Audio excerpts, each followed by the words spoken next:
You probably assumed it was just another piece of abandoned infrastructure the city never got around to.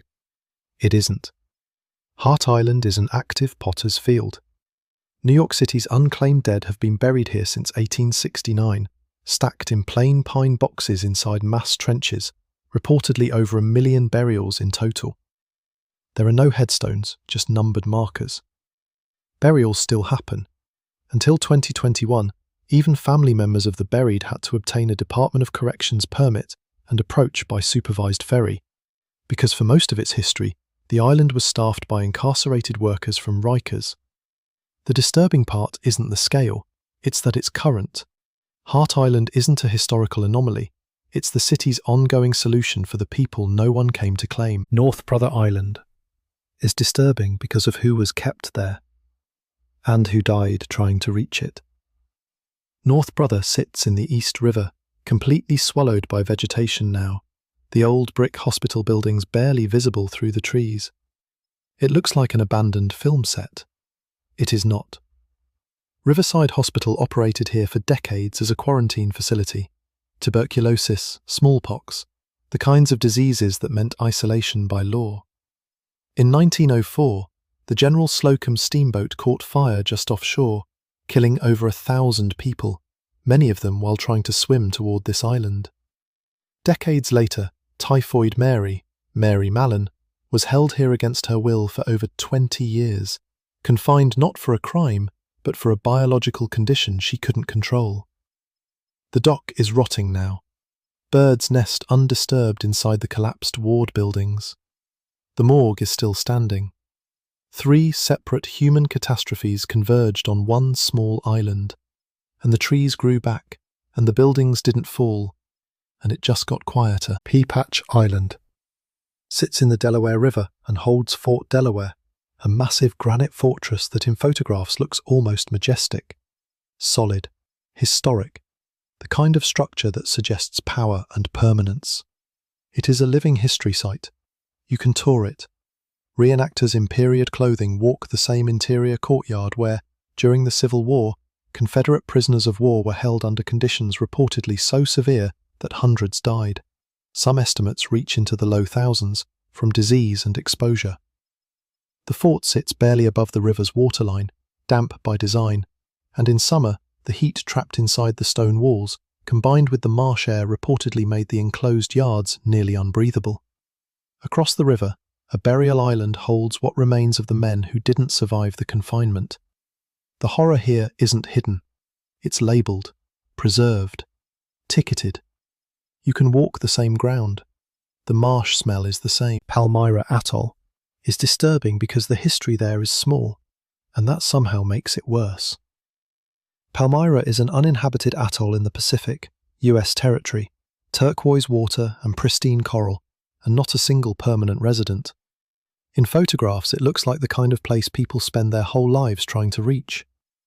In 1974, a yacht couple were murdered there by 2 other sailors who had arrived separately and stayed too long. The atoll has no government presence, no infrastructure, no one watching. Getting there requires real sailing ability and preparation. Supply shipwrecks from earlier eras are still visible in the lagoon. The coconut palms grow unmanaged, the kind of overgrowth that makes a place feel less like wilderness and more like something that got away from itself. Researchers studying the psychology of extreme isolation have pointed to the effects that true remoteness, weeks from any other person, no signal, no witness, has on small groups. The beauty is real. The isolation is real. The combination is exactly what made it a killing ground and exactly why it keeps drawing people back. Seahorse Key shows what happens when animals do, suddenly, completely, without warning. Seahorse Key is a small forested island off Cedar Key, Florida, and for decades it was considered one of the most important wading bird rookeries in the state, a documented, protected, functioning natural system. Herons, roseate spoonbills, and hingers, thousands of nesting pairs that returned season after season in numbers researchers had tracked for over 60 years. Then in 2015, roughly 40,000 nesting birds abandoned the island in a single season. Not gradually. Gone. Chicks that had already hatched were left behind and died. No confirmed explanation has been established, no pollution event, no documented predator arrival, no clear environmental trigger that scientists have publicly agreed on. The lighthouse is still there. The forest, which was loud for generations, went silent. Some bird populations relocated to nearby islands. Most simply didn't come back. Not a disaster, not a human cause anyone has nailed down. The ecosystem that defined this island for over 60 years just decided to leave. Tangier Island is emptying out over a lifetime, and the people still there know exactly what's coming. Tangier is a small working island in the Chesapeake Bay. Crab boats in the harbour, a church, a school, families who have lived there for generations. It looks, in every photograph, like a living piece of old America. It is. The island has reportedly lost roughly 2/3 of its total landmass over the past century to erosion and rising water. The harbour is being reinforced with rock.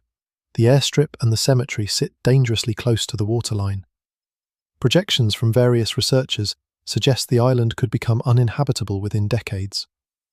Linguists have noted that the dialect spoken on Tangier, a pattern of speech with roots traceable to 18th century English, almost entirely isolated from outside influence, will disappear when the community does. Some graves have reportedly had to be relocated as the shoreline has moved inward. The horror here is slow. The island isn't abandoned. There are kids in school, people working, a functioning economy. It's just being erased around them, incrementally, and everyone watching from the outside already knows how it ends. Ellis Island South. The south side of Ellis Island was abandoned deliberately, and what got left behind is something else entirely. Most people know the Ellis Island Registry Hall, the great room, the arched windows, the millions of immigrants processed through it. What most people don't know is that 22 additional buildings sit on the south side of the same island, closed to the public, deteriorating since 1954. You've seen the famous building. You've probably never seen what's behind it. The South Campus was the contagious disease wards, measles, tuberculosis, mental illness, where patients were held for months, isolated on the water, unable to leave until doctors cleared them or until they stopped being a problem. The buildings are collapsing slowly, held together in some sections only by the ivy growing through the walls. Peeling paint hangs in sheets from the ceilings. Medical equipment has reportedly been visible inside some ward rooms. The whole complex sits roughly 200 metres from the tourist entrance, same island, opposite shore, completely different century. One side is a national symbol, the other side is what happened to the people the symbol couldn't absorb. McNeil Island is a forested island in Puget Sound, no public bridge, ferry access only, visible from multiple parks on the mainland. It looks like the kind of place that should have been developed into something. Waterfront property, old-growth trees, good views. It operated as a federal penitentiary from 1875 until 1981. After the federal government closed it, Washington state took it over, and today it holds individuals civilly committed under the state's sexually violent predator law, not imprisoned in the criminal sense, but held indefinitely, unable to leave, confined by legal designation rather than sentence. The island has farms, gardens, a functioning internal community, all of it maintained by a population that has no release date. You can see it from shore. The ferry doesn't stop there for anyone else. It never stopped being a place of confinement. The inmates changed. The legal language changed. The island didn't. Every place on this list was shaped by the same logic: isolation as a tool. For punishment, for quarantine, for disposal, for forgetting. Water made it easy.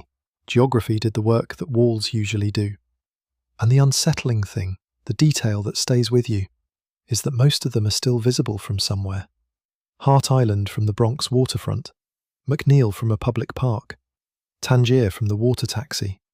You can see them, you just can't get close. If any of these landed harder than you expected,